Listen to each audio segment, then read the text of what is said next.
The Galactic Council chamber fell silent when Princess Alindra of the Sylvan Dominion stepped forward. Her silver hair flowed like liquid moonlight down her armored back.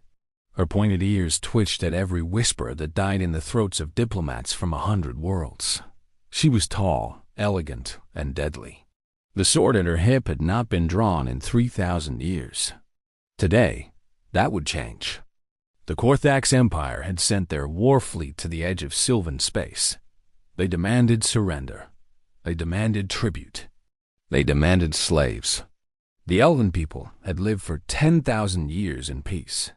They had mastered arts and sciences that other races could only dream of. But they had forgotten how to fight. Their warriors had become scholars. Their generals had become poets. Only Alindra remembered the old ways. She stood before the council and spoke with a voice like winter wind. The Korthax would not stop at the Sylvan borders. They would consume everything. They had already taken 40 systems. They had already enslaved billions. The council members looked at each other with fear in their ancient eyes. What could they do? The Sylvan fleet was small. Their weapons were old. Their soldiers had never seen battle. Then the human ambassador stood up. Commander Sarah Chun was short by Elven standards. Her hair was dark and cropped close to her skull. Her face was scarred from wars that the elves had only heard about in distant news reports. The humans were young. Their civilization was barely 3,000 years old. They had only discovered faster than light travel 5 centuries ago. But in that short time, they had done something remarkable. They had survived. The humans had fought the Korthax before. They had lost worlds. They had lost billions of their own people. But they had never surrendered. They had developed new weapons. They had developed new tactics. They had turned every defeat into a lesson and every lesson into victory. The Korthax feared them now. The Korthax avoided human space. Commander Chun offered an alliance. The humans would stand with the Sylvan Dominion. They would share their weapons and their knowledge. But they needed something in return. They needed the elves to remember how to fight. They needed Princess Alindra. The council debated for 7 hours. Some called it madness. Some called it desperation. But in the end, they had no choice. The Korthax fleet was already moving. The first Sylvan colony world would fall within days. They agreed to the alliance. Alindra traveled to the human warship Resolute. It was nothing like the graceful vessels of her people. It was angular and brutal. Its hull was scarred from 100 battles. Inside, she found humans who moved with purpose and efficiency. They did not waste words on poetry. They did not spend hours in meditation. They trained for war. The human soldiers fascinated her. They were fragile compared to elves. Their lives were short. They aged and died in what seemed like moments. But they fought with a fury that she had never seen. They fought like every battle was their last. They fought like they had nothing to lose and everything to gain. General Marcus Torres became her teacher. He was old for a human, nearly 70 years. His body was more machine than flesh now, rebuilt after countless injuries. He had lost 3 sons to the Korthax. He had lost his home world. But he still smiled. He still laughed. He still believed in victory. He taught Alindra the human way of war. It was not elegant. It was not beautiful. It was brutal and efficient and absolutely merciless. The humans did not fight with honor. They fought to win. They used every trick and every advantage. They struck from shadows, and they struck without warning. They turned the enemy's strength into weakness. Alindra learned quickly. Her ancient training came back to her like water finding its old path. But now it was mixed with something new, something dangerous. The humans had given her permission to be ruthless. They had shown her that war was not about glory. It was about survival. The first battle came at the colony world of Verdania. The Korthax fleet arrived with 500 warships. They expected no resistance. They found the combined human and Sylvan fleet waiting for them. It was smaller, only 300 ships. but it was commanded by people who had nothing left to lose. Alindra stood on the bridge of the Resolute. Commander Chun was beside her.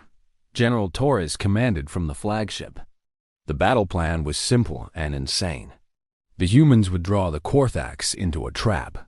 The Sylvan ships would close the net. The Korthax commander was overconfident. He had never lost a battle against elves. He had never fought humans and elves together. He split his fleet to pursue what he thought were retreating human ships. He did not see the Sylvan vessels hiding in the asteroid field. He did not understand until it was too late. The trap closed like a fist. Sylvan ships emerged from every direction. Human weapons tore through Korthax shields. The enemy fleet was caught in a crossfire that they could not escape. Ships exploded in brilliant flashes of light. Escape pods were captured or destroyed. The Korthax commander sent a surrender signal. Alindra watched as the human soldiers ignored it. Commander Chun explained. The Korthax did not honor surrenders. They had killed human prisoners in the past. They had tortured them for information. They had made examples of them. The humans would show them the same mercy they had shown to others. None at all. The battle lasted 6 hours. When it was over, not a single Korthax ship remained. The debris field stretched for thousands of kilometers. Redania was saved. But the war had only begun. The Korthax Empire was vast. They had thousands of worlds. They had millions of ships. They would not accept this defeat. They would return with everything they had. Alindra knew this. The humans knew this, but they also knew something else.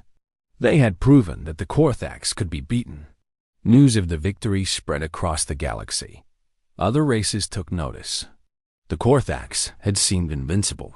Now they had been humiliated by a small fleet of humans and elves. Delegations arrived from a dozen worlds. They wanted to join the alliance. They wanted to learn to fight. Alindra became a symbol. She was the ancient warrior reborn. She was the bridge between the old ways and the new. She trained with humans every day. She taught elves how to combine their grace with human ferocity. She created something that had never existed before. A new kind of warrior. The next battle was harder. The Korthax sent 2,000 ships to the Sylvan home system. They were determined to crush the rebellion before it could spread. General Torres said it was a suicide mission for them. They would not make it easy. The defense of the Sylvan home world lasted 3 weeks. Every ship fought until it could not fight anymore. Every soldier gave everything they had. Alindra led boarding parties onto enemy vessels. She killed Korthax with her blade, her gun, and her bare hands when she had nothing else. The humans fought beside her. They died beside her. In the end, they won. But the cost was terrible. Half the Alliance fleet was destroyed. General Torres was dead. His ship rammed into a Korthax carrier to destroy it. Commander Chun was in critical condition. Her body broken, but her spirit unbroken. The Sylvan homeworld was scarred with debris and crashed ships. But they had won.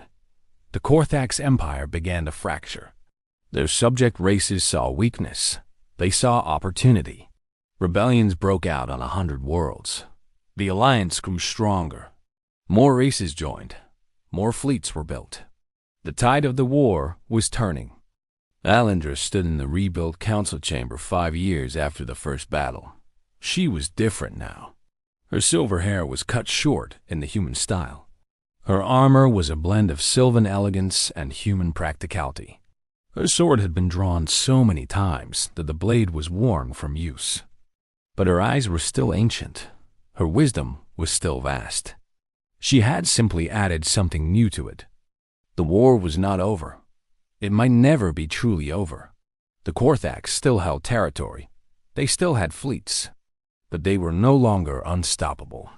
They were no longer invincible. They had been taught fear by a strange alliance of ancient elves and young humans. Commander Chun, now Admiral Chen, stood beside her. Her body was rebuilt with human technology. Her scars were badges of honor. She had become family to Alindra in ways that transcended species. They had bled together. They had wept together. They had celebrated together. The new recruits filled the training grounds outside. Humans and elves trained side by side. They learned from each other. The humans learned patience and precision. The elves learned fury and adaptability. Together, they were something greater than either could be alone. Alindra addressed the council one last time before departing for the front lines. She spoke of duty and sacrifice. She spoke of hope and determination. She spoke of what they had built from desperation and despair, a new future, a new alliance, a new way of being. When she finished, the council rose to honor her. They struck their chests in the human salute that had become universal. The sound echoed through the chamber like thunder, like a heartbeat, like a promise. Princess Alindra walked to her ship with Admiral Chung beside her. The fleet was waiting. The enemy was waiting. The future was waiting. She placed her hand on the hilt of her sword and felt the weight of it. This weapon had been forged 10,000 years ago. It had been carried by her ancestors through ages of peace. Now it carried the hopes of a galaxy. She boarded the ship named Resolution, the successor to the Resolute. It was crewed by humans and elves and a dozen other races. It was armed with the best weapons the Alliance could build. It was ready for whatever came next. The Korthax had taught the galaxy how to fear. The humans had taught the galaxy how to fight back. And Alindra had learned that sometimes the youngest races had the most to teach. Sometimes the oldest wisdom was knowing when to learn something new. The fleet jumped to hyperspace. The stars stretched into lines of light. Somewhere ahead, enemies waited. Somewhere ahead, battles would be fought and lives would be lost. But also somewhere ahead, victory waited. Freedom waited. A future where no empire could make slaves of free people. Princess Alindra unsheathed her sword and let the light catch its edge. Her enemies knew death awaited them. But more importantly, her allies knew hope awaited them. And that made all the difference.